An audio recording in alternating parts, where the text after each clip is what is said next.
प्रयोग करते। एक सेठ जी ने जिंदगी भर रुपया पैसा कमाया, इतना कमाया इतना कमाया इतना कमाया कि उन्हें हो गई बीमारी, मर गए। और मर गए तो उन्हीं की पत्नी ने अपने नौकर से विवाह कर लिया।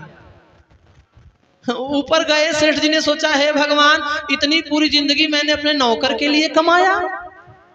और होता भी यही है, हम अक्सर कमाते जरूर हैं लेकिन अपने लिए नहीं, सुख दूसरा ही कोई लेता है। घर में कूलर लाके रखे हैं, अपना सुख नहीं पाएंगे, बेटा ही बहू उसका सुख लेंगे। टीवी लाके रखे हैं, हम अपने मन से नहीं देख सकते। अगर नाती पोते के हाथ में रिमोट है तो वही चलाएगा, उसके हाथ से रिमोट आप नहीं ले सकते। महाराज, यह सुख किसके लिए, यह सुख कैसे हमें प्राप्त हो? याद रखना,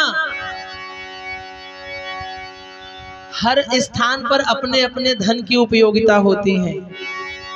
भारत का रुपया अमेरिका में नहीं चलेगा, अमेरिका में डॉलर चलता है, यहाँ रुपया है तो वहाँ डॉलर है। अरब जाएंगे तो भारत का रुपया नहीं चलेगा, वहाँ दिनार चलता है। वहाँ का रुपया कमाओगे तभी वह रुपया आपके काम में आएगा।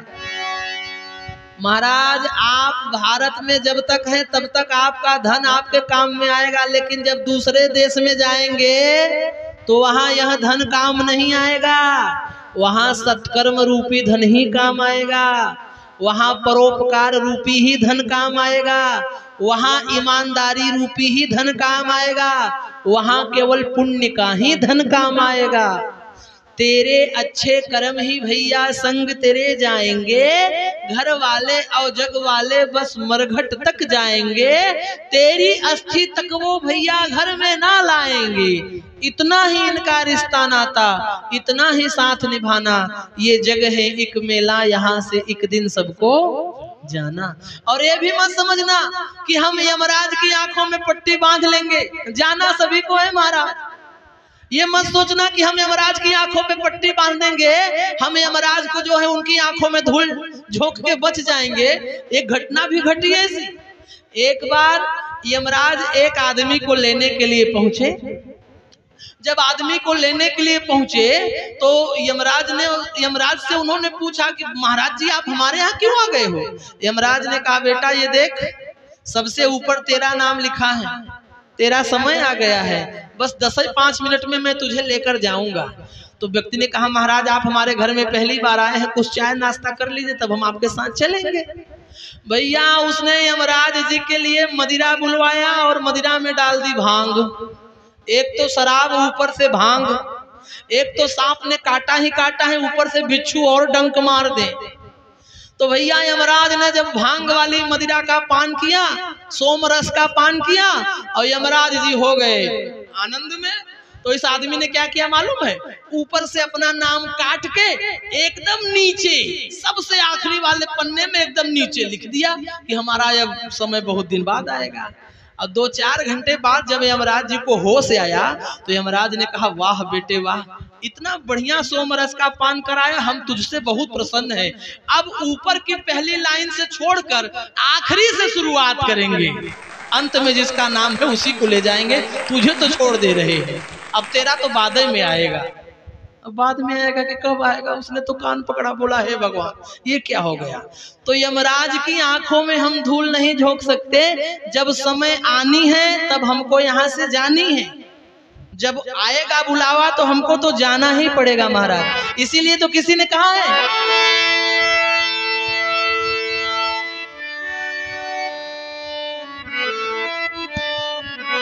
नहीं चाहिए दिल दुखाना किसी का, नहीं चाहिए दिल दुखाना किसी का, सदा ना रहे, सदा ना रहेगा जमाना किसी का, नहीं चाहिए दिल दुखाना किसी का, नहीं चाहिए दिल दुखाना किसी का।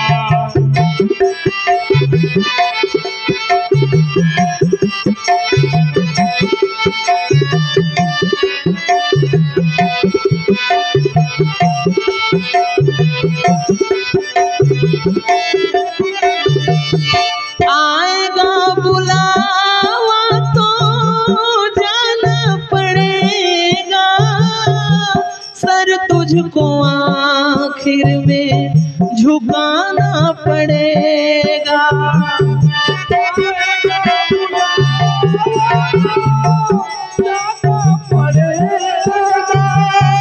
सर तुझको आखिर झुकाना पड़ेगा। वहाँ ना चलेगा, वहाँ ना चलेगा, बहाना किसी का नहीं चाहिए, दिल दुखाना नहीं चाहिए, दिल दुखाना किसी का।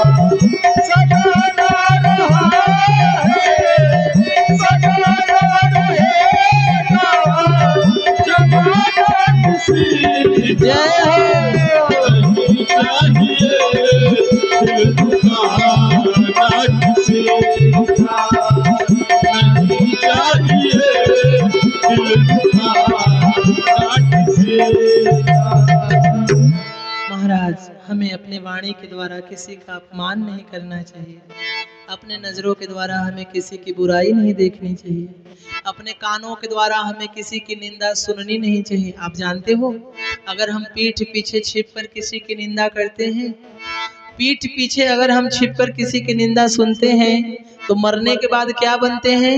छिपकली। देवरानी कमरे से निकलकर जा रही हो और जेठ जेठानी अंदर कुछ बात कर रहे हो, तो दरवाजे के पास खड़ी होकर कान लगा देगी कि क्या बोल रहे हैं। याद रखना, ना तो हमें किसी की निंदा सुननी चाहिए, ना किसी की निंदा करनी चाहिए। हमें निरंतर भगवान का चिंतन करना चाहिए, सत्संग करना चाहिए, क्योंकि जब तक हम सत्संग नहीं करेंगे तब तक हमें विवेक नहीं हो सकता। संतों के सानिध्य में रहने से ही हमें विवेक होता है। बिनु सत्संग विवेक न होई, बिनु सत्संग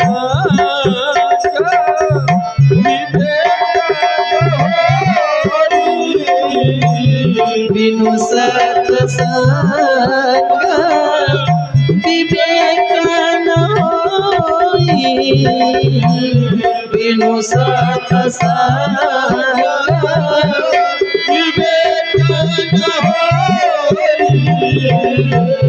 राम कृपा बिनु सुलभ न सोई, राम कृपा बिनु सुलभ न सोई। सठ सुधरही सता संगति पाई, सठ सुधरही सता संगति पाई। पारस परस कुधातु सुहाई, पारस परस कुधातु सुहाई। सठ सुधरही सत संगति पाई, सठ सुधरही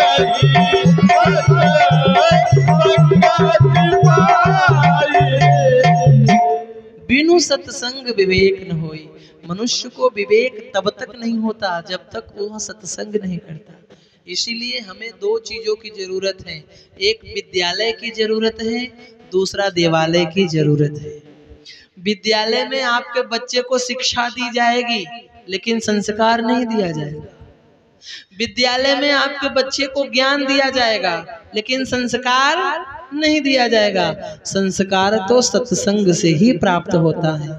जिनके घर के संपूर्ण परिवार एक साथ बैठकर सत्संग करते हैं, बच्चे, पत्नी, परिवार, नाते, रिश्तेदार इकट्ठे, उन्हीं के जीवन में विवेक होता है, उन्हीं के जीवन में ज्ञान हो सकता है।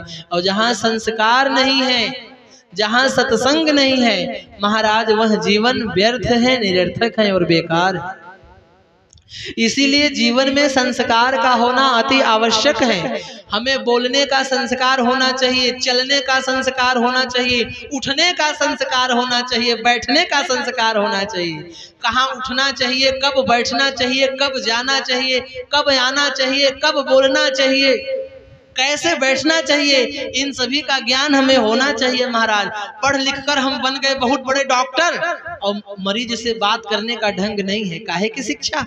पढ़ लिख कर हम बन गए बहुत बड़े अफसर और सामने किसी भी ग्रामीण से ढंग से बात करने का तमीज नहीं है, तो काहे का हमारा ज्ञान भैया। पढ़ लिख कर हम बन गए बहुत बड़े वकील और सामने किसी से ढंग से बात करने की हमें लहजा नहीं है, तमीज नहीं मालूम है, तो काहे का ज्ञान। महाराज हमें बोलने का ढंग होना चाहिए, और बोलने का ढंग कहाँ से हमें प्राप्त होता है, सत्संग से प्राप्त होता है, संतों के सानिध्य में रहने से प्राप्त होता है। जब तक हम संतों के सानिध्य में नहीं रहेंगे, अच्छे लोगों की संगति नहीं करेंगे, तब तक हमारे जीवन में विवेक नहीं आएगा और तब तक हमारे जीवन में हमारी इज्जत नहीं बढ़ेगी। एक बात याद रखना, इंसान दो प्रकार के होते हैं, एक होते हैं पालतू और एक होते हैं फालतू। पालतू ये होते हैं जो कहीं भी जाएं तो सामाजिक दृष्टि को देखकर चार लोग अरे आइए आइए आइए बैठिए बैठिए बैठिए आइए बैठिए, ये पालतू सामाजिक दृष्टि वाले।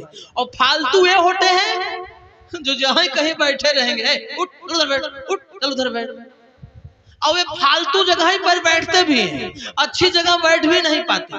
समाज में उन्हें बैठना कम पसंद है, एकांत में फालतू में उन्हें बैठना ज्यादा पसंद है। अच्छा अब आप एक बात और समझना, यही फालतू व्यक्ति जब किसी अच्छे आदमी का संग कर लेता है तो उसका भी सम्मान बढ़ जाता है। जैसे सोने के 100 टुकड़े करो तो भी उसकी कीमत कभी कम नहीं होती, उसी प्रकार अच्छे मनुष्यों के साथ रहने में हमारी इज्जत कभी कम नहीं होती।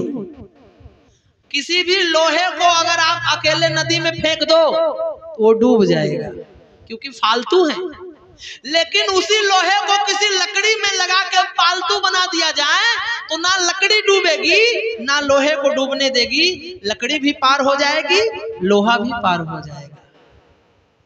लोहा लगा जहाज में, पानी में उतरा है। उसी प्रकार अगर हम संतों का संग करते हैं, अच्छे लोगों का संग करते हैं, तो हमारे जीवन के फालतूपना दूर होते हैं, हमारे जीवन में विवेक जागता है, हमारे जीवन में ज्ञान जागता है, फिर चार लोग हमारी इज्जत करते हैं, कदर करते हैं। इसीलिए हमेशा उसी के साथ उठना बैठना चाहिए जिसकी समाज में इज्जत हो, उसी की चर्चा करनी चाहिए जिसकी समाज में कदर हो। ऐसे आदमी के साथ नहीं उठना बैठना चाहिए कि जिनके साथ बैठने से अपनी भी बेइज्जती होने लगे, गलती करे वो और बदनामी हो अपना। मूर्ख के साथ नहीं रहना चाहिए। 4 कदम चोर से, 14 कदम लतखोर से और 74 कदम चुगलखोर से दूर रहना चाहिए।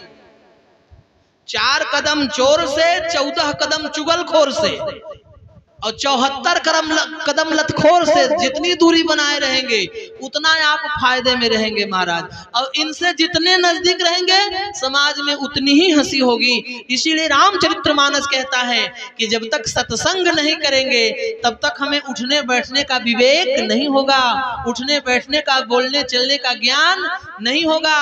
और श्री रामचरितमानस की कथा कहती है, इंसान कितना ही दुष्ट क्यों ना हो, इंसान कितना ही बुरा क्यों ना हो, इंसान कितना ही क्यों ना बिगड़ा हो, अगर वह किसी संत के सानिध्य में लग जाता है, किसी संत की संगति कर लेता है, किसी अच्छे व्यक्ति की संगति कर लेता है तो वह भी सुधर जाता है। सठ सुधर ही सतसंगति पाई। ठीक उसी प्रकार जैसे पारस परस उधातु सुहाई, जैसे पारसमणि पत्थर के स्पर्श करवा देने से लोहा भी सोना बन जाता है, लोहा भी कंचन बन जाता है। उसी प्रकार हमारा यह माटी का शरीर, यह मिट्टी का शरीर किसी संत के सानिध्य में रहकर तप कर अंत में यह भी कंचन की काया बन जाती है। यह माटी की काया जब तक किसी संत के सानिध्य में नहीं होगी तब तक यह माटी की काया कंचन की काया नहीं बन सकती है। सठ सुधर ही सतसंगति पाई, पारस परस उदास। अच्छा मुझे एक बात और बताना, आप महाकवि वाल्मीकि जी को तो जानते ही हैं, और वाल्मीकि जी की कथा आप सभी ने सुनी है। वाल्मीकि जी शुरू में क्या अच्छे आदमी थे? आप ही बताओ। शुरू में वाल्मीकि जी क्या अच्छे इंसान थे? डाकू थे, डाकू। नाम था बालिया, नाम था रत्नाकर। चोरी करते थे, लूटपाट करते थे, डाका डालते थे। लेकिन जब संतों का संग भया तो सुधरे कि नहीं सुधरे? बदलाव हुआ कि नहीं हुआ? यही है महाराज, यह जो राम जी की कथा है, राम भगत जहां सुरसरी धारा, राम जी की भक्ति की जो कथा है, यह गंगा जी की धारा है। अब इस गंगा में महाराज अगर कौआ नहा ले तो कौआ कोयल बन जाए। मज्जन फल पेखिए तत्काला, कुल्ला करने का भी फल है। मज्जन फल पेखिए तत्काला, काक होई पिक बकौ मराला। कौआ भी कोयल बन जाता है और बगुला भी हंस बन जाता है। अरे भैया, वाल्मीकि जी इतने बड़े चोर लुटेरे सुधर गए, महात्मा बन गए। यहाँ कौआ कोयल हुआ कि नहीं हुआ? यहाँ बगुला हंस हुआ कि नहीं हुआ? तुलसीदास जी पत्नी के प्रेम में पड़कर चले गए थे ससुराल, आखिर वही तुलसीदास बने कि नहीं बने? तुलसी तुलसी सब कहे और तुलसी बन की घास, लेकिन हो गई कृपा राम की तो बन गए तुलसी। किसी ने कहा तुलसीदास जी की महिमा नहीं है, ये सारी की सारी महिमा उनकी पत्नी माता रत्नावली जी का है। अगर माता रत्नावली ने, उनकी घरवाली ने तुलसीदास जी को फटकारा नहीं होता तो आज तुलसी जी तुलसीदास नहीं बने होते। अरे मैंने कहा चलो हटो, बीवी के फटकारने से अगर कोई तुलसीदास बनने लगे तो आज हर घर से तुलसीदास पैदा हो। कौन ऐसा है जिसे कभी तू तड़प ना भई हो, कभी फटकारा ना गया हो? महाराज तुलसी तुलसी सब कहे, तुलसी बन की घास, लेकिन हो गई कृपा राम की तो बन गए तुलसी दास। वही तुलसीदास बन गए। यह सारी की सारी महिमा राम जी के नाम का है। इंसान कितना है बुरा क्यों ना हो, सत्संग करने से सुधर जाता है, जीवन कंचन बन जाता है। जैसे पारसमणि पत्थर के स्पर्श से लोहा भी सोना बन जाता है। आप ऐसे समझो। अब आपके मन में यह शंका होगी कि महाराज हमने बहुत सारे लोगों को देखा है, बचपन से लेकर 70 साल के हो गए, राम कथा सुन रहे हैं, लेकिन अभी तक माटी का काया माटी ही है, कंचन बने नहीं। हम बहुत लोगों को देख रहे हैं, इतने वर्षों से तीर्थ कर रहे हैं, इतने वर्षों से धर्म कर रहे हैं, इतने वर्षों से पुराण सुन रहे हैं, इतने वर्षों से कथा भागवत में जा रहे हैं, लेकिन जीवन ज्यों का त्यों है, जीवन बदला ही नहीं। अच्छा, अब आप इस बात को ऐसे समझो कि क्यों नहीं बदला। एक महात्मा जी थे, वो अपने झोपड़ी में मस्त रहते थे। उनके झोपड़ी से थोड़ी दूर पर एक व्यापारी था, तेल का व्यापार करता था, अच्छा बड़ा उसका कारोबार चलता था। एक बार उसे व्यापार में लग गया घाटा। उसकी तेल की बड़ी बड़ी गोदाम थी और उसके तेल के व्यापार में घाटा लगा, गोदाम हो गया बंद। अब बेचारा दोनों समय के भोजन के उसे लाले पड़ गए। खूब नीम हकीम वैद्य के पास गया, उपचार कराया, खूब टोना टोटका झाड़ फूक करवाया, लेकिन कोई फायदा नहीं भैया। अंत में झोपड़ी के सामने नदी बह रही थी, पहुंचा नदी में डूबकर जान देने के लिए। महात्मा जी ने कहा ठहरो, इधर आओ। अब महात्मा जी तो दयालु होते ही हैं, पूछे क्या बात है? बोला गुरुजी, किसी जमाने में हम खूब बड़े अमीर आदमी हुआ करते थे, लोहे की बड़ी बड़ी तेल की टंकियां हैं, हमारे बड़े बड़े गोदाम है, लेकिन आज ऐसा समय है महाराज कि दोनों समय खाने के लाले पड़े हैं। महात्मा ने कहा देखो चिंता मत करो, मेरे पास एक पत्थर है, इस पत्थर का नाम है पारसमणि। ये पत्थर ले जाओ, तुम किसी भी अपने लोहे की एक टंकी में डाल देना, तुम्हारी टंकी सोने की बन जाएगी, बेच के फिर से व्यापार बढ़ा लेना।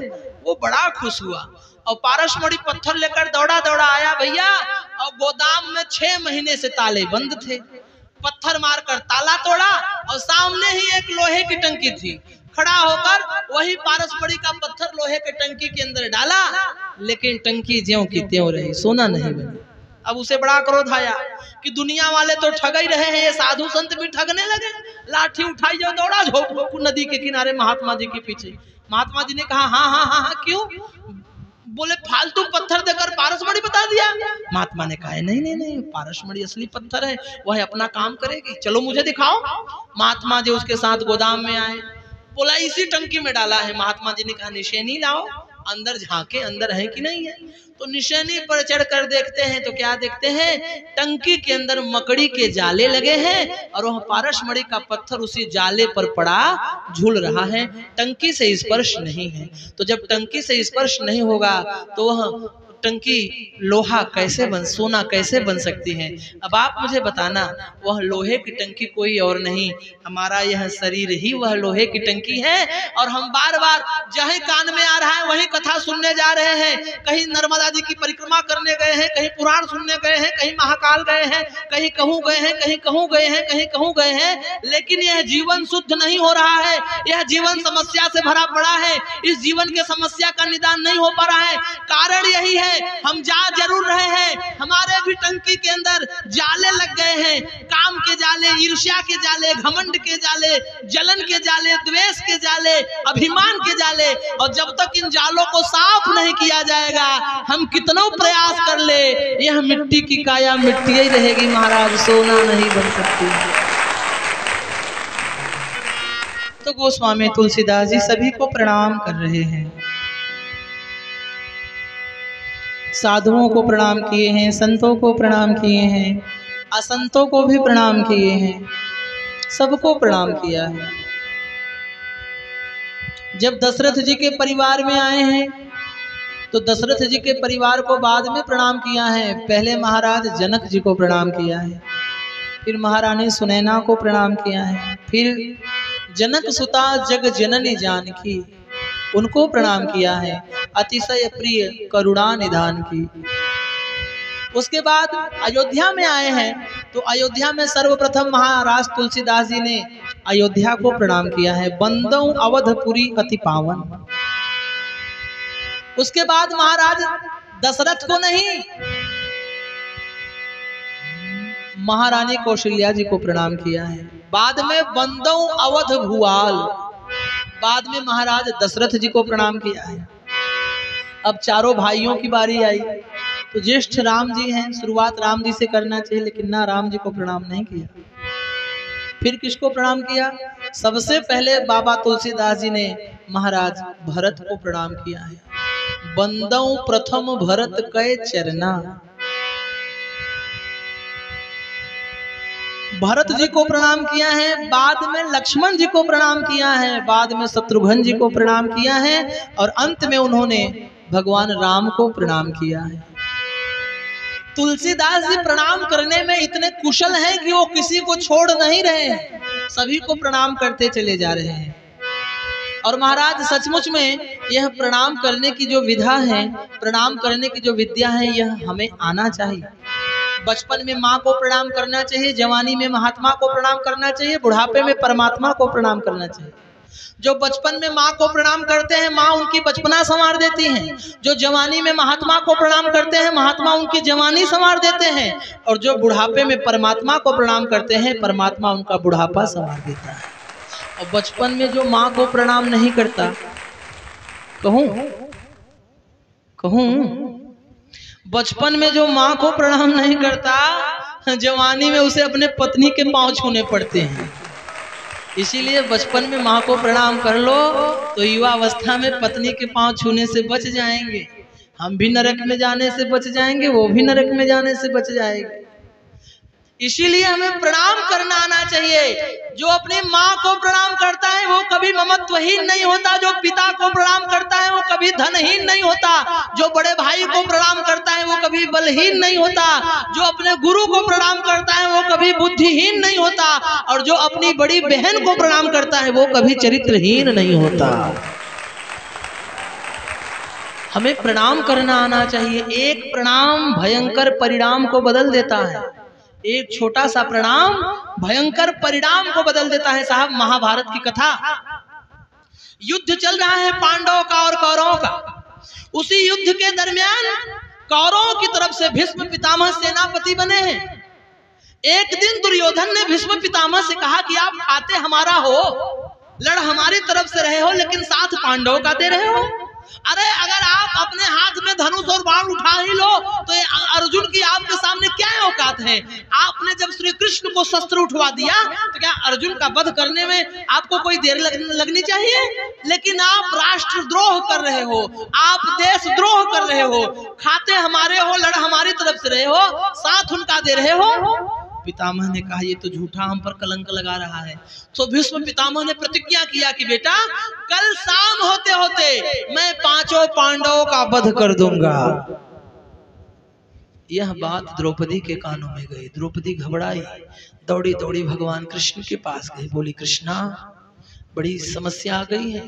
भीष्म पितामह ने प्रतिज्ञा किया है, जिन्होंने तुम्हें शस्त्र उठाने पर विवश कर दिया उन्होंने पुनः प्रतिज्ञा की है कि कल शाम होते होते 5 पांडवों का वे वध कर देंगे। अब तो मैं विधवा हो जाऊंगी, अब मैं क्या करूं? कृष्ण जी ने कहा देर मत करो, युद्ध विश्राम हो चुका है। महात्मा भीष्म पितामह अपने शिविर में लेटे होंगे। मैंने सुना है कि रोज दुर्योधन की पत्नी लक्ष्मणा हाथों में दूध का गिलास लेकर उन्हें देने जाती हैं। अभी वो गई नहीं है, इससे पहले घूंघट करो और तुम ही दूध का गिलास लेकर वहां पहुंचो, उन्हें प्रणाम कर लो।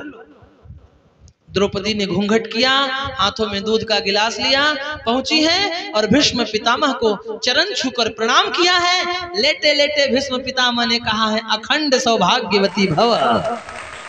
भीष्म पितामह ने सोचा कि दुर्योधन की पत्नी आई होगी, रोज आती थी। और जब वे उठे तो सामने द्रौपदी खड़ी है। अरे द्रौपदी बहू तुम्हें आने की सलाह किसने दी?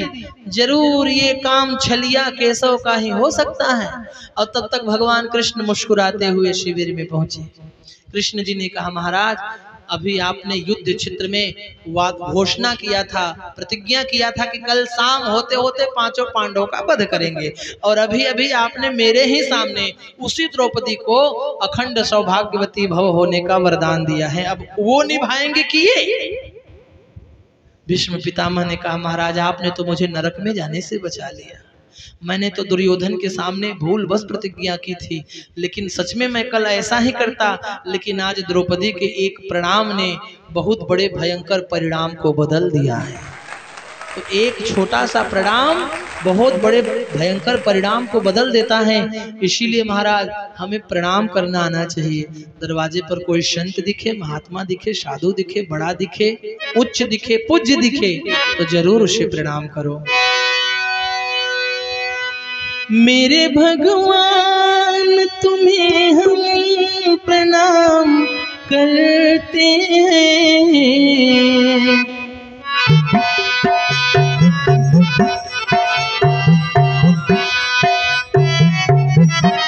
मेरे भगवान तुम्हें हम प्रणाम करते हैं।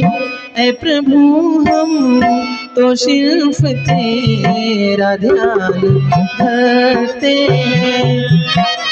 ऐ प्रभु हम तो सिर्फ तेरा ध्यान। मेरे भगवान तुम्हें हम प्रणाम करते हैं। मेरे भगवान तुम्हें हम प्रणाम करते हैं। ऐ प्रभु हम तो सिर्फ तेरा ध्यान धरते हैं। ऐ प्रभु हम तो सिर्फ तेरा ध्यान।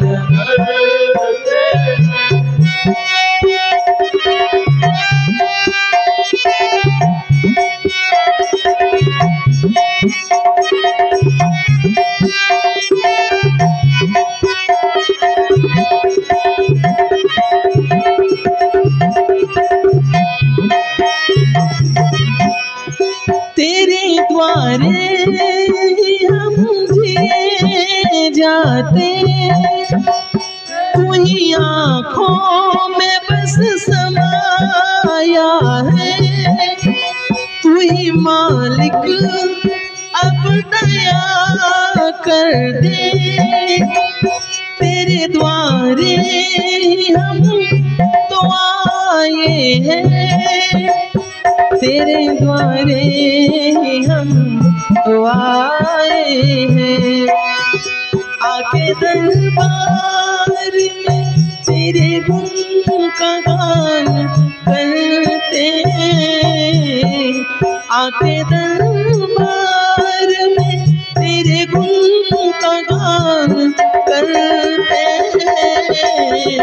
है प्रभु तो सिर्फ तेरा ध्यान करते हैं, है प्रभु हम तो सिर्फ तेरा ध्यान करते हैं।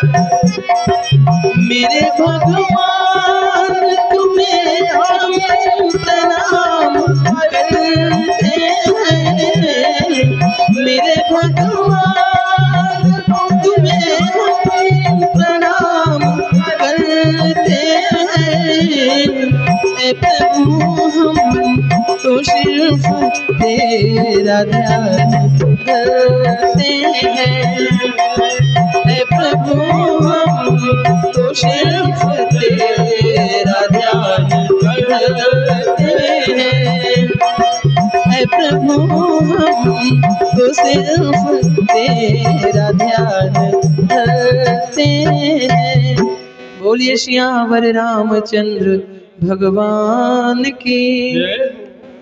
बाबा तुलसीदास जी निरंतर राम नाम का स्मरण करते रहते हैं। अंत में तुलसीदास जी ने कहा कि ऐसे मैं किसको किसको प्रणाम करूंगा। अंत में तुलसीदास जी ने एक ही उपाय किया, सिया राम मैं सब जग जानी, करहूं प्रणाम जोरी जुग पानी। राम सिया राम राम राम राम सिया राम सिया राम।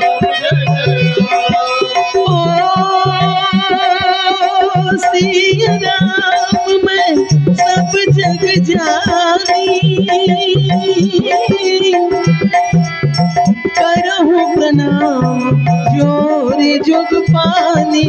राम सिया राम जय जय राम राम, राम सिया राम जय जय राम राम, राम सिया राम जय जय राम राम, राम सिया राम जय जय राम।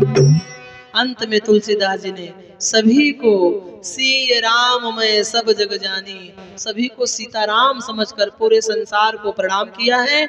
और जब उन्होंने सभी को प्रणाम किया है, सभी को आशीर्वाद प्राप्त किया है, तब वे राम नाम की महिमा गाना प्रारंभ किए हैं महाराज। अब तुलसीदास जी राम नाम की महिमा गा रहे हैं। तुलसीदास जी की नजर में राम जी का नाम मंत्र है, लेकिन शंकर जी से अगर कोई पूछा जाए कि महाराज यह राम जी का नाम जो है आपकी नजर में क्या है, तो शंकर जी एक ही जवाब देंगे।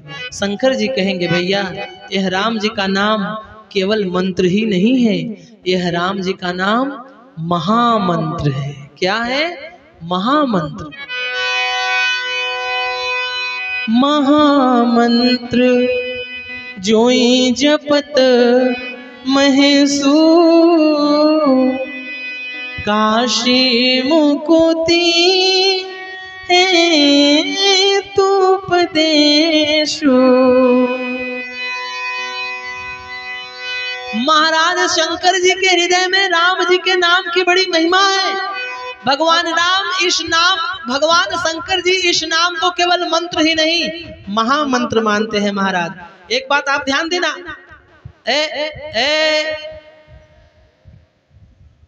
अगर हम लोग जहर पिए, अगर हम लोग जहर पिए तो जहर यहाँ आए और हम वहां जाए, पर भोलेनाथ जी ने जब जहर पिया यही रह गया। किसी ने शंकर जी से पूछा कि महाराज कौन से जादू से, ऐसा कौन सा जादू आप जानते हैं कि आपका जहर यही रह गया? शंकर जी ने कहा भैया हम जादू वादू नहीं जानते, ये तो जो भी कृपा है सब हमारे राम जी की कृपा है। दरअसल बात ऐसी है, जब सागर का करने लगे जब मंथन,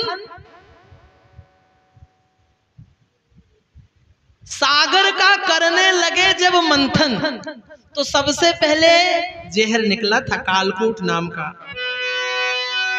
शिव ने अनेकों उपकार किए,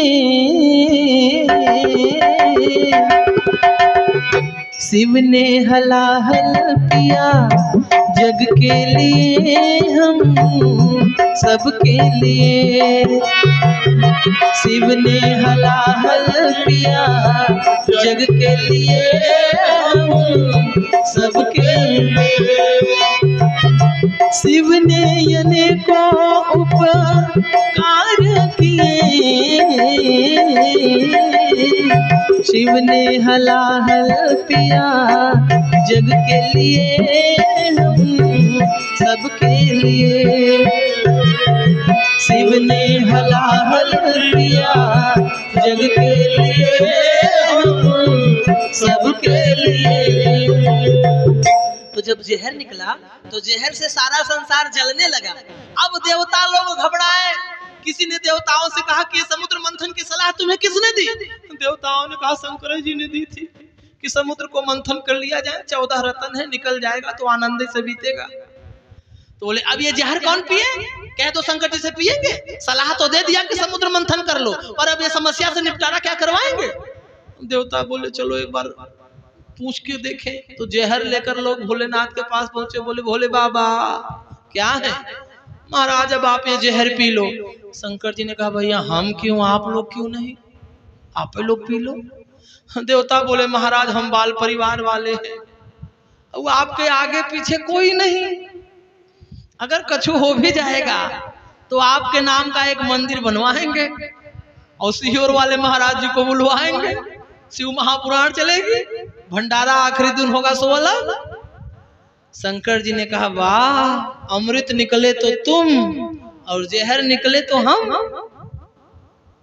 देवताओं ने हाथ जोड़कर कहा महाराज, देवताओं ने हाथ जोड़कर कहा महाराज अपने लिए तो सबे जीते हैं, इसीलिए हम लोग देव ही रह गए हैं, पर आप सबके लिए जीते हैं, इसीलिए महाराज आप महादेव बन गए। तो जो अपने लिए रहे वो तो केवल देव ही रह जाता है, पर जो संसार के दृष्टि से, समाज के दृष्टि से जीता है, इस कलिकाल का वही महादेव बन पाता है। महाराज महादेव बनना सरल नहीं है। महादेव बनने के लिए समाज का, परिवार का, घर का क्लेश रूपी विष पीकर पचाना पड़ता है, तब जाके हम महादेव बन पाते हैं। तो भगवान शंकर ने विष लगाया होठों से, और शंकर जी के हृदय में रहते हैं भगवान राम। शंकर जी ने कहा प्रभु विष बढ़ रहा है, आप बढ़े। तो इधर से बढ़ा विष, इधर से बढ़े राम, इधर से बढ़ा विष, इधर से बढ़े राम, इधर से बढ़ा विष, इधर से बढ़े राम, और दोनों एक ही स्थान पर आकर विष और राम जब मिल गए तो हो गया विश्राम। जहर अपने स्थान पर विश्राम हो गया। और महाराज विष का प्रभाव इतना था, विष का प्रभाव इतना था कि भगवान राम जी ने विष को नीचे जाने ही नहीं दिया, पूरे उस विष को अपने ऊपर ले लिया। तो गौर वर्ण के श्री रामचंद्र जी तुरंत विष के प्रभाव से, जहर के प्रभाव से नीले पड़ गए। नीलांबुज श्यामल को मलांगम, भगवान का पूरा शरीर नीला पड़ गया। शंकर जी का तो केवल कंठ ही नीला भया, लेकिन राम जी पूरे शरीर के साथ नीले पड़ गए। तब शंकर जी ने कहा प्रभु आज मेरे लिए आप नीले बनकर आए हैं, एक दिन मैं आपके लिए नीलकंठ बनकर अवतार लूंगा, मैं भी पूरा का पूरा नीला ही बनकर अवतार लूंगा। तब नीलकंठ पक्षी के रूप में भगवान महादेव ने अवतार लिया है। विजयदशमी के दिन, जिस दिन भगवान राम ने रावण का संहार किया था, भगवान शंकर खुशी खुशी नाच पड़े थे, और भगवान शंकर ने कहा था कि आपने महाराज मेरा जीवन बचाया था, आज मैं आपकी कथाओं में नाचूंगा। तो काग भुसुंडी जी कौआ के रूप में कथा सुना रहे हैं, और भगवान शंकर जी स्वयं नीलकंठ बनकर पक्षी के रूप में प्रकट होकर वहां महाराज नृत्य कर रहे हैं। धन्य है ऐसे महादेव। बोलिए श्री नीलकंठेश्वर महादेव की नमः। पार्वती पते हर हर। तो भगवान शंकर जी के हृदय में इस नाम की बड़ी महिमा है। महाराज मैं कहाँ तक गाऊं, रात कम पड़ जाएगी लेकिन महिमा खत्म होने वाली नहीं है। जिंदगी खत्म पड़ जाएगी लेकिन महिमा खत्म होने वाली नहीं है। अरे एक घटना और आप सुनो। एक दिन की बात है, भगवान शंकर ने माता पार्वती जी से कहा, देवी सुनती हो? पार्वती जी ने कहा, जी बोलिए। शंकर जी ने कहा, हमें कहीं जाना है, हमारा डमरू और त्रिशूल लाओ। पार्वती जी ने कहा, देखिए सुबह सुबह का समय है, मैं अभी अभी स्नान करके उठी हूँ और मैं मेरे आराध्य विष्णु जी के सहस्त्र नामों का पाठ कर रही हूँ। जब तक यह विष्णु सहस्त्र नाम पूरा नहीं होगा तब तक मैं उठने वाली नहीं हूँ। अरे शंकर जी ने कहा, विष्णु सहस्त्र नाम पढ़ने में तुमको कम से कम आधा घंटा लग जाएगा, मैं तुमको एक ही नाम बता देता हूँ, वह विष्णु जी के 1000 नामों के बराबर फल देने वाला है। तो माता पार्वती जी ने कहा, महाराज बताइए कौन सा? शंकर जी ने कहा, राम रामेति रामेति रमे रामे मनोरमे और सहस्त्र नाम तत्तुल्यम श्री राम नाम बरामे। विष्णु जी के 1000 नामों के बराबर फल की प्राप्ति कराने वाला राम का नाम है। महाराज, राम का नाम कोई साधारण नाम नहीं है। अरे 2 बार द्वारिका त्रिवेणी जाए, 3 बार 4 बार काशी में गंग के नहाए से, 5 बार गया जाए, 6 बार नए मिसाल, 7 बार पुष्कर में आचमन कराए से, रामनाथ, बद्रीनाथ, जगन्नाथ, केदारनाथ ऐसे सकल तीर्थन में पग पग के धाए से, और जेते फल होत कोट तीर्थ स्नान किए, ते फल होत केवल राम नाम गाए से। कहूँ कहाँ लगी नाम बढ़ाई, राम न सकहि नाम गुड़गाई। भगवान राम भी आ जाए ना तो वे भी अपने नामों का गुणगान नहीं गा सकते हैं। एक समय की घटना, भगवान राम जी की माता कौशल्या जी, हनुमान जी की माता अंजनी जी और अगस्त ऋषि की पत्नी माता लोपामुद्रा, तीनों माताएं एक स्थान पर बैठी थी और सब अपने अपने, कोई बेटे की तारीफ करे तो कोई पति की तारीफ करे तो कोई परिवार की तारीफ करे। महिलाएं यही करती हैं, अरे हमारा बेटा तो ऐसा, हमारा बेटा तो वैसा, हमारे ये तो ऐसे। 2 महिलाएं आपस में बात करेंगी तो कहती हैं, हमारे ये तो बस 4 रोटी खाते हैं, बस 4 रोटी हमें बनाना पड़ता है और 2 रोटी मैं खाती हूँ। तो दूसरी बोली, नहीं भैया, हमारे ये तो 4 रोटी और 100 ग्राम चावल भी दही के साथ खाते हैं। अपना अपना यही सब बड़ाई करें। तो तीनों माताएं, अगस्त ऋषि की पत्नी माता लोपामुद्रा, भगवान राम की माता कौशल्या जी और हनुमान जी की माता अंजनी माता जी, तीनों माताएं एक जगह बैठी थी और अपने अपने बच्चों की तारीफ कर रही थी। कौशल्या जी ने कहा, अरे मेरे बेटे राम के जैसा कोई नहीं, मेरा राम तो राम ही है। मालूम है 100 योजन के समुद्र के ऊपर मेरे बेटे राम ने 5 दिन में पुल बनवा दिया था, पुल 5 दिन के अंदर। बगल में हनुमान जी की माता बैठी थी, अंजनी माता बोली, चुप करो बहन जी, जब से देखो तब से आप अपने बेटे राम की तारीफ पे तारीफ, तारीफ पे तारीफ, तारीफ पे तारीफ किए जा रही हो। अरे जिस समुद्र के ऊपर आपके बेटे राम ने 5 दिन में पुल बनवाया था ना, उसी समुद्र को मेरा बेटा हनुमान एक ही छलांग में लांग गया था। तो कौशल्या माता जी चुप हो गई। उन्होंने सोचा, भैया हम तो सोचते थे कि हमारा राम ही जो है सो है, पर राम से बड़ा तो इनका हनुमान निकल गया। अच्छा, अब 2 बोले तो तीसरी कैसे चुप रह सकती है? अगस्त ऋषि की पत्नी माता लोपामुद्रा भी बोल पड़ी, चुप करो बहन जी, आप अपने बेटे की तारीफ, आप अपने बेटे की तारीफ। कौशल्या बहन जी, जिस समुद्र के ऊपर आपके बेटे राम ने 5 दिनों में पुल बनवाया था, और अंजनी बहन जी, जिस समुद्र को आपका बेटा हनुमान एक छलांग में लांग गया था ना, उसी समुद्र को हमारे ये एक ही आचमन में गोविंदाय नमो नमः कर गए थे। चुप। अब तब तक भगवान राम उधर से खेलते खेलते आ रहे थे। देखे तो माँ उदास।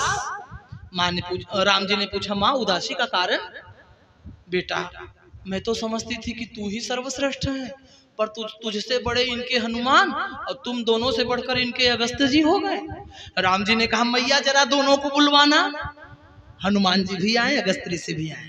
राम जी ने कहा, माँ इन दोनों से पूछो कि इन्होंने एक आचमन में पान कर लिया और एक छलांग में लांग गए तो किसका नाम लेकर?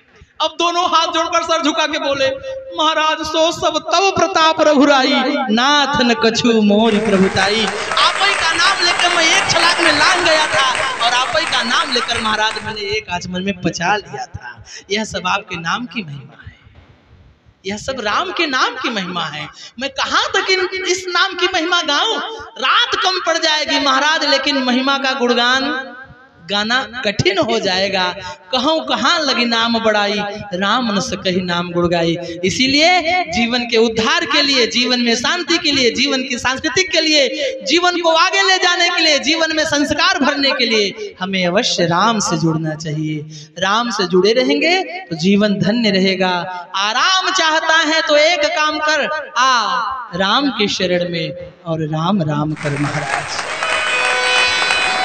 और हमें भगवान से निरंतर यही आशा करनी चाहिए कि जीवन में कोई ऐसा तो समय आए कि जब भगवान हमारे सानिध्य में हो या हम भगवान के समीप हो। जीवन की घड़ियों में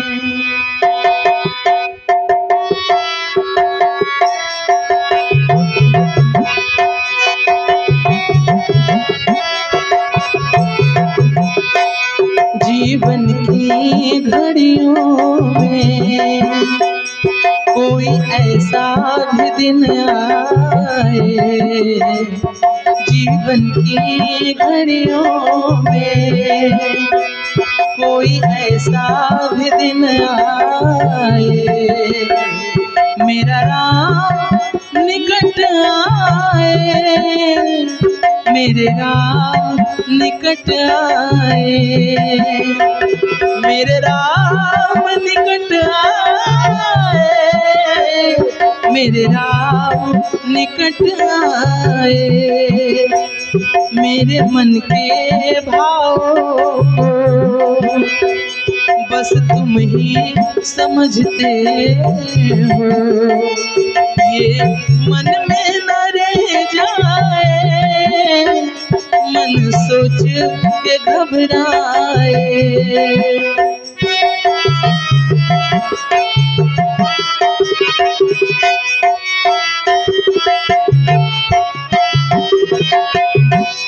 बरसों तुम्हारे द्वार पे आता ही रहा हूँ मैं, इस दर को छोड़ कर कहो अब जाऊँ कहाँ मैं।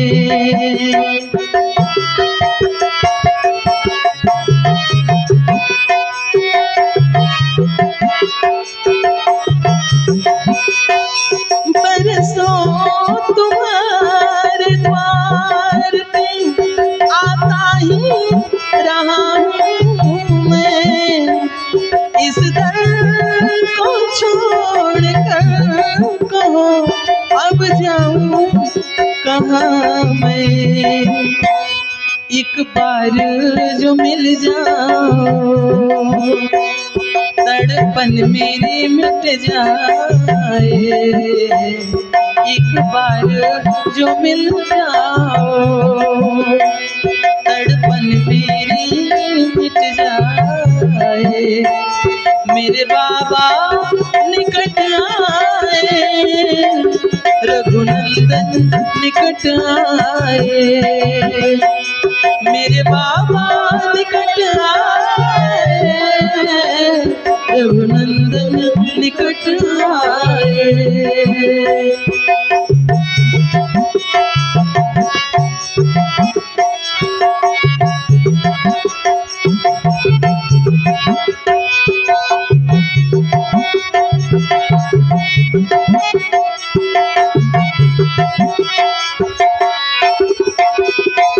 मेरा बस चले तो शाम रे मैं दौड़ा चलाया हूँ, जी भर के मैं देखूं तुम्हें आवधई में बस जाऊं।